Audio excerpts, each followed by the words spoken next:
You're an editor in a national newsroom. Two mass shootings come in over the wire. One took place inside of a home, the other at a crowded grocery store. Both saw multiple confirmed deaths. Both suspects are dead. What do you cover first? And which shooting gets the most airtime? Experts say people perceive equally deadly mass shootings in different ways depending on how random the violence appears. And that appearance can affect what gets covered and how. Take a look at recent violence in one city, Indianapolis. While the events didn't happen at the same time, the number of deaths in each fit the Gun Violence Archive's description of a mass shooting. 4 or more people shot and/or killed during the same event. There have been 3 in the city this year. One occurred January 24th, 5 people, one of them pregnant, killed inside of a home. The second, March 13th, 4 people shot and killed at a home, allegedly following an argument over a stimulus check. Malik Halfacre was taken into custody in connection to a quadruple murder.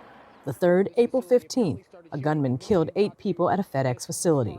Started shooting in the parking lot, got inside. We examined national news coverage of each shooting from 4 different outlets, including Newsy, the day of and the week following. Here's what we found.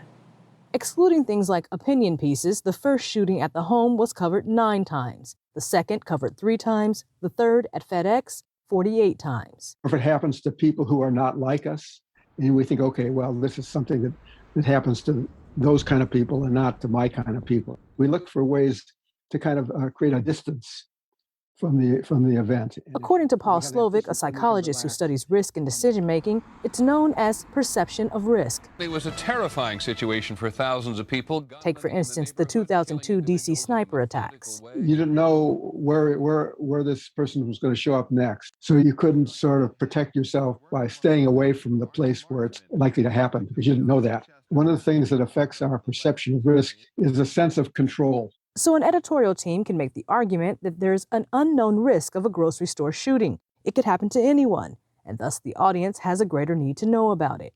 On the flip side, audience members can remove their own interest if the shooting takes place in a situation or an area they can avoid. The sort of mass shootings that we see in the news that get the live cable coverage and alerts on your phone from national news companies make up less than 1% of shooting victims. The mass shootings that don't get covered are mostly those harming Black and brown communities.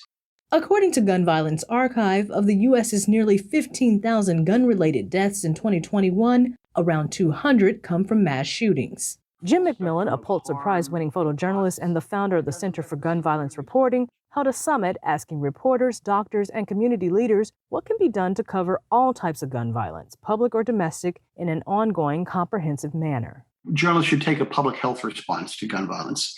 And what that means is to approach gun violence as an epidemic, as the epidemic that it is. And like all epidemics, one that can be contained and disrupted and mitigated with intervention strategies and eradicated by addressing root causes. That's contextual, humanized reporting on every mass shooting.